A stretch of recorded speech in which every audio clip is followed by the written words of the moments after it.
Bismillahirrahmanirrahim. Assalamu alaikum. It is English compulsory for BSc 4th year.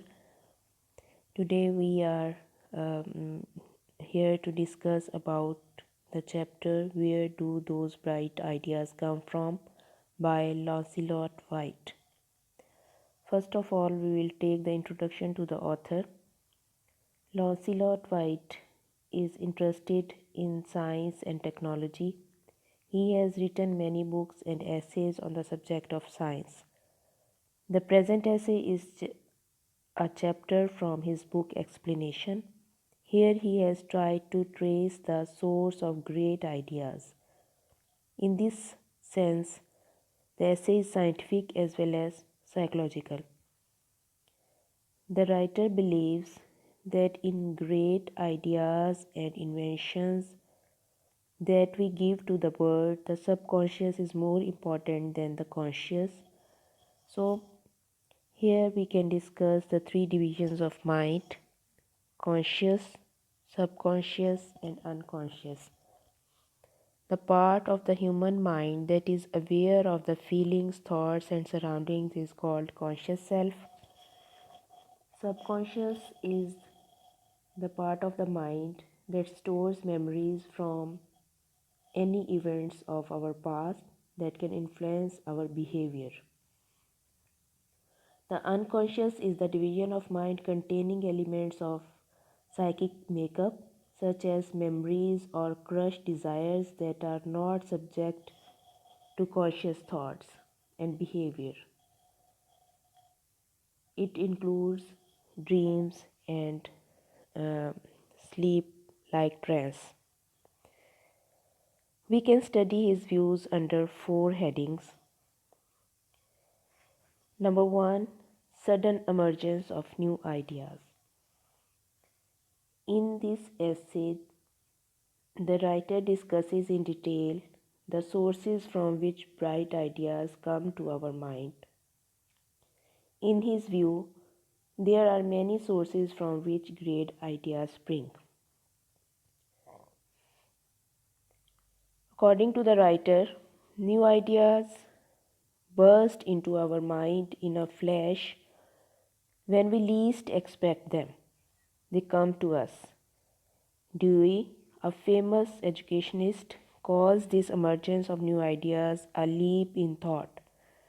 यानी ideas अक्सर उस वक्त आते हैं जब हम उनकी तरफ तवज्जो नहीं दे रहे होते, यानी जब हम सोच रहे होते हैं किसी चीज़ के बारे में तो उस वक्त तो वो हमारे माइंड में नहीं आती, लेकिन जब हम उसको छोड़ देते हैं और किसी दूसरी चीज़ की तरफ मुतवज्जे हो जाते हैं तो अचानक वो चीज़ जिसके बारे में हम पहले सोच रहे थे उसके बारे में कोई आइडिया सडन फ्लैश की सूरत में आ जाता है। इसको वो लीप इन थॉट यानी अचानक ख्याल की छलांग कहता है। In the writer's view, creative activity depends in some degree on signals from the unconscious. तो इसको राइटर ये कहता है कि ये जो हमें अचानक ख्यालात आ जाते हैं ये हमारे अनकॉन्शियस में, जिसको लाशऊर कहते हैं, वहाँ से कोई सिग्नल्स आते हैं, वहाँ कोई चीज़ें पड़ी होती हैं, जैसे स्टोर हाउस में हमारी चीज़ पड़ी होती है और ज़रूरत के वक्त हमारे वो काम आ जाती है। तो इसी तरह अनकॉन्शियस से सिग्नल्स आ जाते हैं जो हमें क्रिएटिव एक्टिविटी करने में हेल्पफुल होते हैं। These signals are sharper and more dramatic in highly intuitive persons. अब यहाँ उसने कुछ एग्जांपल्स दी हैं ग्रेट राइटर्स की, म्यूजिशियंस की, मैथमेटिशियंस की, जिनको इसी तरह के सडन आइडियाज़ बर्स्ट आउट करते थे और वो कोई चीज़ न्यू इन्वेंट कर लेते थे। तो ये राइटर का कहना है कि we think about a problem, we think over it, we are tired but we do not find an answer to it. हम बहुत किसी की चीज़ के मसले के बारे में सोच रहे होते हैं, उसको हल करने की कोशिश करते हैं, आखिर थक हार कर उसको छोड़ देते हैं। But suddenly the answer comes to us while we are playing और बिजी इन टेकिंग टी और स्लीपिंग और doing any such thing. It is true that all ideas do not come like that. They burst into the mind glowing with the heat of creation. How they do is a mystery. ये अभी तक एक तजस्सुस ही है कि कहाँ से अचानक ये आ जाते हैं, but it is assumed that they come from unconscious. लेकिन ये ख्याल किया जाता है ये अनकॉन्शियस माइंड का जो सेल्फ है, जहाँ दबी हुई होती हैं चीज़ें, वहाँ से निकलकर किसी भी वक्त जब हम सो रहे होते हैं या किसी और काम में बिज़ी हो जाते हैं या उसको तर्क करके अपनी डेली रूटीन में बिज़ी होते हैं, तो वो उभर कर सामने आ जाते हैं और हमारी क्रिएटिव एक्टिविटी में हेल्पफुल होते हैं। This theory is supported by all the great figures. अब ये बहुत से उसमें एग्जांपल्स दी हैं ग्रेट फिगर्स की, जिन्होंने ऐसे ही बहुत सी क्रिएशंस की हैं। It seems that all truly creative activity depends in some degree on the signals from the unconscious. इसके लिए उसने एग्जांपल दी है कि Wagner, a famous musician, wanted to compose a piece of music but could not. The composition came to his mind in a trance-like state. जब वो ख्वाब की सी सूरत हाल में था, यानी कुछ नींद की हालत में और कुछ कॉन्शियस सेल्फ में, तो उसको कंपोजिशन उससे बन गई और उससे वो म्यूज़िक बन गया। Henri Poincare, a French mathematician, formed a solution to a problem unconsciously. तो ये हेनरी पॉइनकेयर भी अनकॉन्शियस स्टेट में था, यानी नींद की हालत में था, जब उससे एक मैथमेटिक का सॉल्यूशन हो गया जो कि आम कॉन्शियस हालत में उससे नहीं हो रहा था। Descartes, a famous philosopher, says his dreams determined the path of his life. तो इस तरह वो ये बड़े लोग ये कहते हैं कि ड्रीम्स और ये दूसरी सिचुएशन ऑफ लाइफ जिसमें वो बिज़ी होते हैं, उसमें अचानक ही उनका पाथ ऑफ लाइफ डिटरमिन हो जाता है, उन्हें उनसे कुछ ऐसा काम हो जाता है जो उनके फेमस होने का बायस बन जाता है, और जो ग्रेट क्रिएशन का और वर्ड के लिए एक ग्रेट इन्वेंशन का बायस बन जाता है। So these experiences show that the unconscious is certainly the source of instinctive activity. तो अनकॉन्शियस सेल्फ जो है वो हमारा कहीं सोया नहीं होता, बल्कि वो भी वर्किंग में होता है। और बाज़ औक़ात ऐसी सिचुएशन में जब हमारी कॉन्शियस सेल्फ में वो बात नहीं हो रही होती, तो वो अनकॉन्शियस से इन अदर टाइम्स वो जंप आउट करके आ जाती है और वो हमारा क्रिएटिव एक्टिव करने में मदद देती है। तो राइटर ने इसी को नाम दिया है कि ब्राइट आइडियाज़ कहाँ से आती हैं, तो उसको उसने सॉल्व करने की कोशिश की है इस मिस्ट्री को। तो ये सारी एग्जांपल्स उसने बहुत से ग्रेट राइटर्स की और इन्वेंटर्स की दी हैं, जिन्होंने ऐसे इन्वेंशंस सडन ही की। अब जैसे उसने एक केमिस्ट केक्यूल की एग्जांपल दी है। The chemist Kekule saw the atoms dancing in the mid air, so conceived his theory of atomic groupings while riding on the top of a London bus. कि London बस की टॉप पे वो सफ़र कर रहा था कि उसको मिड एयर में कोई एटम्स की नज़र आए डांसिंग, और उसकी थ्योरी जो थी उसी वक्त उसने उसकी वो ना डाली एटॉमिक ग्रुपिंग्स की। तो हेल्महोल्ट्ज़ जर्मन साइंटिस्ट है और फिलोसोफर है। वो कहता है कि happy ideas come particularly readily during the slow ascent of hills on a sunny day. कभी पहाड़ों पर चढ़ रहे हों सनी डे में, तो अचानक अच्छे अच्छे आइडियाज़ आ जाते हैं। तो इस तरह हम देखते हैं कि thinkers, artist, scientist have all described the sense of precision and inevitability, the loss of freedom of choice or feeling of possession by impersonal force। कि जब वो सोच रहे होते हैं तो उस वक्त उनके पास ऐसे नहीं आते, लेकिन फिर क्रिएटिव मूवमेंट ऐसी आती है जिसमें अचानक उनसे कुछ ना कुछ क्रिएट हो जाता है। जैसे विलियम ब्लेक फेमस पोइट है, वो डिक्लेयर करता है, I have written the poem without premeditation and even against my will. कि अचानक मेरे से नज़म जो थी कंपोज हो गई, जब मैंने उसके बारे में पहले सोचा भी नहीं था और मेरा कोई इरादा भी नहीं था। So Russell Wallace, a famous thinker, वो expresses the view of many thinkers in saying, वो अपनी सेइंग में बहुत से थिंकर्स के व्यूज़ को इस तरह पेश करता है, ideas and beliefs are not voluntary acts, कि आइडियाज़ बिलीव्स जो हैं उनको हम वॉलंटरी एक्ट नहीं कह सकते, यानी हम जानबूझकर अपनी मर्ज़ी से उन्हें नहीं कर सकते, बल्कि अचानक ही वो किसी वक्त बिन बुलाए ही आ जाते हैं। इसके बारे में इसको बर्नार्ड शॉ ने ऐसे एक्सप्लेन किया था, Bernard Shaw says the voices come first and I find the reasons after, पहले ख्याल आता है और फिर उसके बाद कोई चीज़ बन जाती है। तो इसको प्रोसेस ऑफ क्रिएटिव एक्टिविटी कहा है राइटर ने। Writer says that there are 4 striking features of the process of activity, creative activity. First, the creative activity takes place in sudden flashes, कि क्रिएटिव एक्टिविटी अचानक होती है, while we are getting into a bus, playing some game, diving in the water और strolling, जब हम कोई game खेल रहे हों या पानी में नहा रहे हों या टहल रहे हों, अचानक ही कोई ख्याल आ जाता है जिस वक्त के हमने उसके बारे में सोचना छोड़ा होता है। सेकंड, उसने कहा है क्रिएटिव एक्टिविटी किस वक्त होती है, स्लीपिंग ऑन इट, यानी हम स्लीपिंग ऑन इट का मतलब है किसी बात के बारे में सोचते हुए या उसको प्रॉब्लम को सॉल्व करने के लिए उसके ऊपर थिंक ओवर करते हुए सो जाते हैं, तो it produces good results. The creative activity is at its peak when we wake up in the morning, और राइटर के ख्याल में जब हम सुबह उठते हैं तो क्रिएटिव एक्टिविटी का जो उस वक्त काम जो है उसका अरूज पर होता है, यानी उस वक्त क्रिएटिव एक्टिविटी होने के बहुत ज़्यादा चांसेस होते हैं। Third, creative activity is not a voluntary act, ये कोई अपनी मर्ज़ी के साथ नहीं हम कर सकते कि जिस वक्त हम चाहें कुछ क्रिएशन कर लें।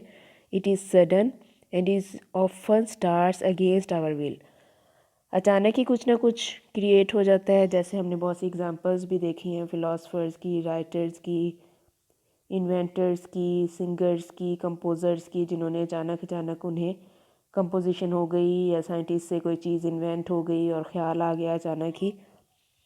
तो इसी तरह ये अपनी मर्ज़ी से नहीं हो सकता। Fourth, we have no justification for the creative activity, इसके लिए हम कोई जवाब नहीं पेश कर सकते। New ideas come before they can be justified और अप्लाइड, नए ख्यालात खुद ब खुद आ जाते हैं कि हम उनके कोई जवाब नहीं पेश कर सकते। फिर उसने बताया है कि 4 स्टेजेस ऑफ क्रिएटिव प्रोसेस, तख्लीकी अमल के 4 दर्जे होते हैं, मराहिल होते हैं। Lancelot Whyte course, Graham Wall Wallas, an English sociologist who has divided the process of creative thought into 4 stages. The first is the conscious preparation, कि कॉन्शियस प्रेपरेशन क्या होती है कि हम सोचते हैं किसी प्रॉब्लम के बारे में जब हम कॉन्शियस सेल्फ में होते हैं, यानी सोच समझकर, जानबूझकर, जानते बूझते हम किसी मसले के बारे में हल करने के लिए सोच रहे होते हैं। At this stage we prepare our selves for what we are to produce, इस वक्त तो हम खुद मेहनत कर रहे होते हैं कि हमने क्या प्रोड्यूस करना है, उसको कैसे करना है, उसकी स्टेजेस के बारे में सोच रहे होते हैं। तो सेकेंड स्टेज क्या आती है, it is called the unconscious incubation. जैसे इंक्यूबेशन में किसी चीज़ को रख लिया जाता है थोड़ी देर में, तो उसमें फिर अनकॉन्शियस में हमारी वही सोची हुई चीज़ें, हमारी कोशिश जो है इंक्यूबेशन में चली जाती है। It means keeping our vague ideas warm until they take some shape, तो वहाँ वो आइडियाज़ हमारे पड़े तो रहते हैं लेकिन वो वार्मथ में होते हैं, यानी वो सोए नहीं होते, ख़त्म नहीं होते, बल्कि वो उन पे प्रोसेस चल रहा होता है और वो अपना काम कर रहे होते हैं to find out some way. The third stage is the flash of illumination, और तीसरी स्टेज ऐसी होती है जब कोई चीज़ उभर कर एक फ्लैश की सूरत में चमक कर हमारे सामने आ जाती है। It means sudden coming of new ideas before us, इसका मतलब है कि एक ख्याल अचानक हमारे सामने उभर कर आ जाता है। The fourth stage is conscious verification, और चौथी स्टेज, जब फोर्थ स्टेज में हम फिर उसको सोच समझ कर उसकी वेरिफिकेशन करते हैं, उसकी तस्दीक करते हैं और फिर उसकी एप्लीकेशन कर देते हैं, यानी हम कुछ क्रिएट कर लेते हैं। It means confirmation of thought coming to us consciously और अनकॉन्शियसली। तो वो सोचें जो हमारे कॉन्शियसली आ रही होती हैं या अनकॉन्शियसली आ रही होती हैं, उनकी तस्दीक करके हम किसी चीज़ को, न्यू चीज़ को इन्वेंट कर लेते हैं, क्रिएट कर लेते हैं। तो ये क्रिएटिव एक्टिविटी जो है is evident in all branches of culture, हमें हर जगह की सकाफत में नज़र आती है। So great ideas come out of the combined working of the unconscious and unconscious together. तो हम यहाँ ये कंक्लूड कर सकते हैं कि आइडियाज़ हमारे कॉन्शियस सेल्फ से ही नहीं, ग्रेट आइडियाज़ आते या ब्राइट थॉट्स आती हैं या ब्राइट आइडियाज़ आते कि हम सोच समझ कर कॉन्शियस में उसको नहीं ला सकते, बल्कि ये कॉम्बिनेशन होता है, ये कंबाइंड वर्किंग होती है अनकॉन्शियस एंड कॉन्शियस टुगेदर, उन दोनों की।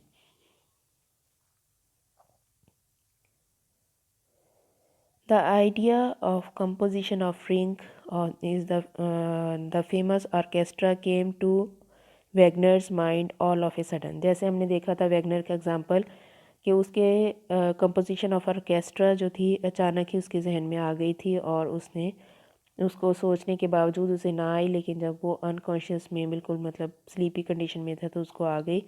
तो ये फिर कॉन्शियस में उसने कोशिश की और जब वो अनकॉन्शियस में था तो उन दोनों की वर्किंग से उसको ये कंपोजिशन मिल गई। So dreams are also the source of many of our great ideas. तो यहाँ फिर राइटर का हमें ये आइडिया मिलता है कि ब्राइट आइडियाज़ कहाँ से अक्सर आते हैं, ड्रीम्स, जो हमारे बहुत से ग्रेट आइडियाज़ के सोर्सेज हो सकते हैं।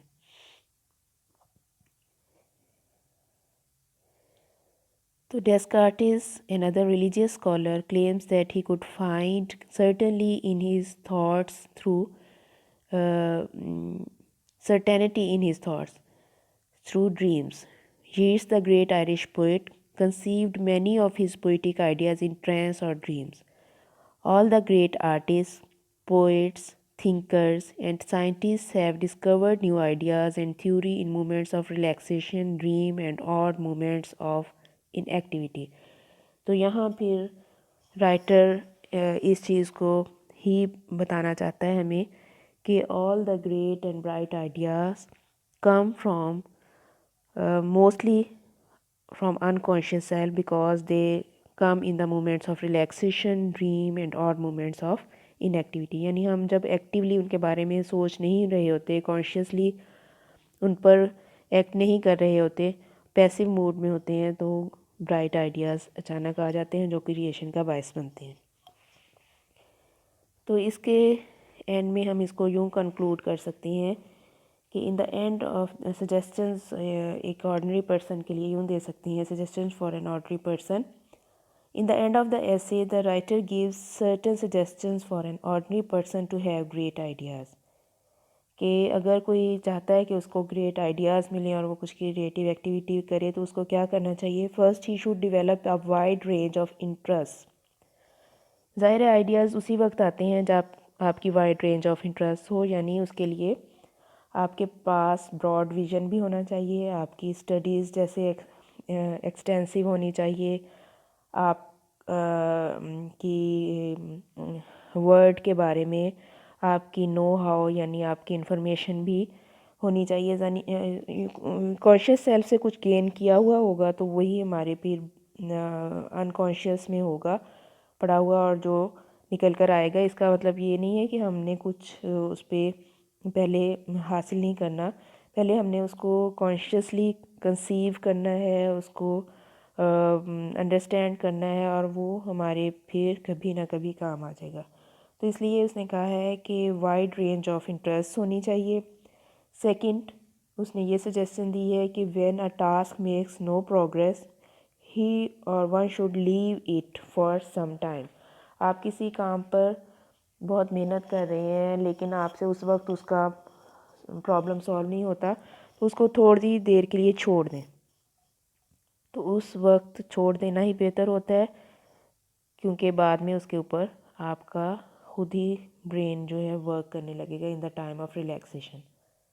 Third, during work periods of relaxation are very important. और जब काम बहुत ज़्यादा फटीग वाला हो तो उसमें रिलैक्सेशन के थोड़े से हमें पॉजेज़ लाने चाहिए जहाँ हम रिलैक्स कर सकें, यानी उसमें हम ब्रेक्स लानी चाहिए, तब भी हमारा काम जो है, हमारा ब्रेन सही तरह वर्क करेगा। Last, he should not make haste in anything. और वो लास्ट ये उसकी सजेशन है कि किसी चीज़ में जल्दी ना करें, बल्कि उसको टाइम दें। ज़रूरी नहीं है कि आज आप कोई सोच रहे हैं और आप उसको कंक्लूड नहीं कर सक रहे, या उसको आपको रिज़ल्ट ही मिल रहा, या आपके सामने उसकी बात नहीं आ रही, प्रॉब्लम सोल्यूशन नहीं मिल रहा, तो आप उसको फ़िलहाल छोड़ दें। इसी तरह किसी न किसी वक्त अचानक एक फ्लैश की सूरत में आपको उसका हल मिल जाएगा और आप उसको सॉल्व कर सकेंगे। तो इसलिए हेस्ट की ज़रूरत नहीं है। तो one should be patient to achieve a definite result. अगर कोई पेशेंटली किसी चीज़ पर वर्क करेगा तो यकीनन वो उसका रिज़ल्ट भी पॉजिटिवली हासिल कर लेगा। तो यहाँ फिर उसने ये 3 डिविजन्स ऑफ माइंड के थ्रू हमें बताने की कोशिश की है कि ideas mostly come from subconscious and unconscious to the conscious self, and all the 3 divisions of mind, all the 3 parts of mind help to create something new and help us in